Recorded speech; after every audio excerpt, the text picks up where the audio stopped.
उदयनिधि स्टालिन एक पुत्र है। सुपुत्र इसलिए नहीं है कि सारे जहां से अच्छा हिंदुस्तान हमारा, मजहब नहीं सिखाता है आपस में बैर रखना, हिंदी है वतन है हिंदुस्तान हमारा। क्योंकि भारतीय जो संस्कृति है वो वसुधैव कुटुंबकम की संस्कृति है और इसमें सारे धर्म को समान रूप से समान व्यवहार और समान रूप से व्यवहार करने के लिए भारतीय संविधान के द्वारा स्वतंत्रता दी गई है और भारतीय संविधान में स्वतंत्रता का अधिकार है। इसलिए अपने धर्म का अबाध रूप से, स्वच्छंद रूप से आप अपने धर्म का प्रचार कर सकते हैं। ये इस देश का संविधान कहता है और इस देश का संविधान ये भी कहता है कि यदि आपने किसी धर्म का सम्मान नहीं किया, उसके धर्म के बारे में कोई अपशब्द कहे तो ये भी निंदनीय है और इसके लिए भी बाबा साहब अम्बेडकर के संविधान में कानून की व्यवस्था है, सजा का प्रावधान है। इसलिए किसी भी धर्म की आलोचना करने का अधिकार आपको नहीं है। क्योंकि स्टालिन का जो कल से बयान आया है और वो भारत में एक चर्चा का विषय बना है और अति द्वेष का विषय बन चुका है, विरोध का विषय बन चुका है और उनके खिलाफ लगभग संपूर्ण सनातनी धर्मावलंबियों ने मोर्चा खोल दिया है। क्योंकि उन्होंने कहा था कि सनातन जो धर्म है वो डेंगू है, मलेरिया है, कोरोना है, इसका समापन करने की आवश्यकता है, मान किया है। बहरहाल इसको लेकर उन्होंने जो सफाई दी वो भी विवादास्पद थी और उन्होंने कहा कि मैं अपने बयान पर कायम हूँ तो उन पर कार्रवाई होनी चाहिए। हालांकि दिल्ली में एक वकील ने उनके खिलाफ न्यायालय का दरवाजा खटखटाया है और न्यायालय निश्चित रूप से उस दोषी को सजा देगी। लेकिन आखिर उन्होंने ये टिप्पणी क्यों की, इसके पीछे हमको इतिहास के उन पन्नों को भी पलटकर देखने की आवश्यकता है। जैसे संपूर्ण भारत में सनातनी धर्मों की संख्या यदि सर्वाधिक है तो सनातनियों का अपमान करने का अधिकार आपको नहीं है। वे अबाध रूप से अपने धर्म का प्रचार, अपने धर्म का सम्मान करने का अधिकार उनको पूरा है। लेकिन इस प्रकार की आलोचना करना, मैं पुनः कहता हूँ, कि निंदनीय है और इस निंदनीय घटना को रोकने की नितांत आवश्यकता है। बहरहाल हम बात करते हैं सनातनी धर्म की। क्योंकि सनातन तो मुख्य धर्म है जिसको बोलचाल की भाषा में या लिखित रूप से हिंदू धर्म की संज्ञा दी गई है। तो हिंदू धर्म में जो जातिवाद है, जो चतुर्वर्णीय व्यवस्था है, वो हमेशा से विवाद का विषय बना रहा है। लेकिन अन्य धर्मों की तुलना में एक तरफ सनातन धर्म या हिंदू धर्म एक वसुधैव कुटुंबकम की संस्कृति पर काम करता है और ये हमारा ध्येय वाक्य है। क्योंकि G20 का जो समिट अब सितंबर माह में दिल्ली में यानी कि इसी माह में जो होने वाला है, उसका ध्येय वाक्य भी वसुधैव कुटुंबकम है।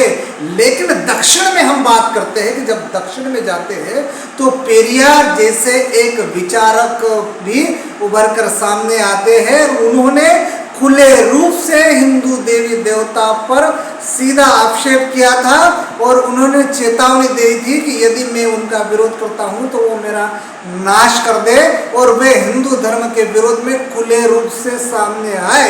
यानी कि कहने का तात्पर्य केवल यह है कि उदयनिधि स्टालिन ने जो इस प्रकार की संज्ञा दी सनातन को, निश्चित रूप से आलोचनीय है।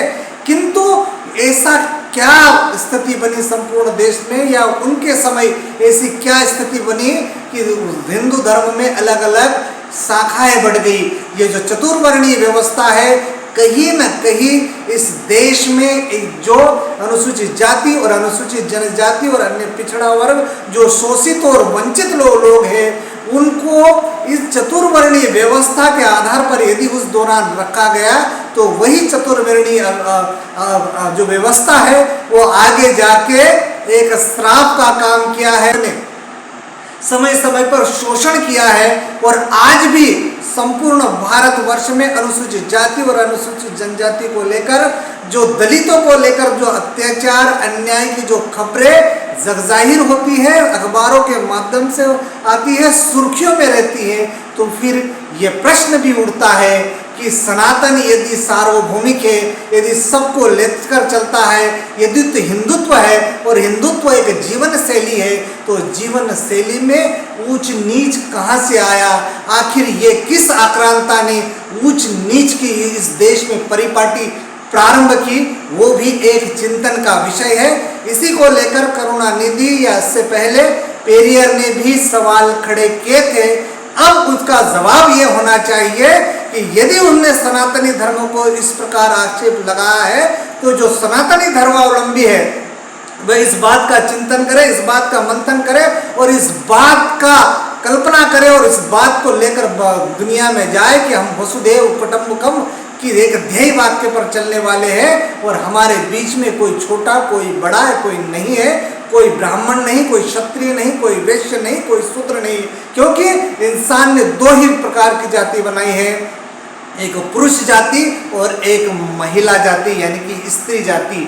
दो प्रकार की यदि जाति बनाई है और धर्म की जहाँ तक बात करें तो ईश्वर ने एक ही धर्म बनाया है, वो है इंसानियत का धर्म, मानवता का धर्म।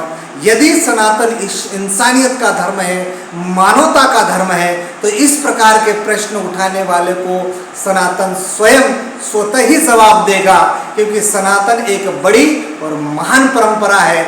लेकिन इसके आड़ में यदि कुछ लोगों ने शोषण करने का कोई यदि बीड़ा किसी समय उठाया होगा, तो वो निश्चित रूप से आज उसके कुछ न कुछ अवशेष होंगे।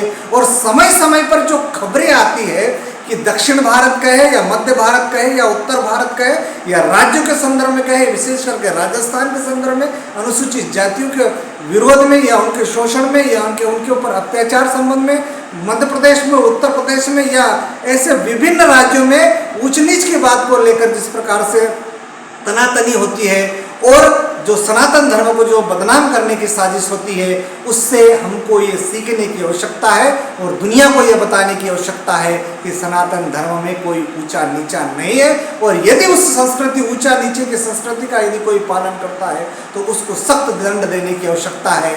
और इंसानियत ही हमारा एक धर्म है, उसी धर्म पर चलना हम सबको जरूरी है। इसलिए स्टालिन ने जो शब्द कहे, व्यक्तिगत रूप से मुख नायक और मैं बालकृष्ण वाविस्कर उनकी कड़े शब्दों में आलोचना करता हूं, लेकिन इतिहास को भी हमको पलट कर देखना पड़ेगा कि आखिर इस देश में उच्च नीच की जो बात आई वो कैसे आई, कौन ब्राह्मण है, कौन क्षत्रिय है, कौन वैश्य है, कौन शूद्र है, उनको किस प्रकार के काम बांटे गए, क्यों बांटे गए। यदि अच्छे दृष्टिकोण से बांटे होते तो आने वाले समय में या कालांतर में इसका दुष्परिणाम शायद ना आता।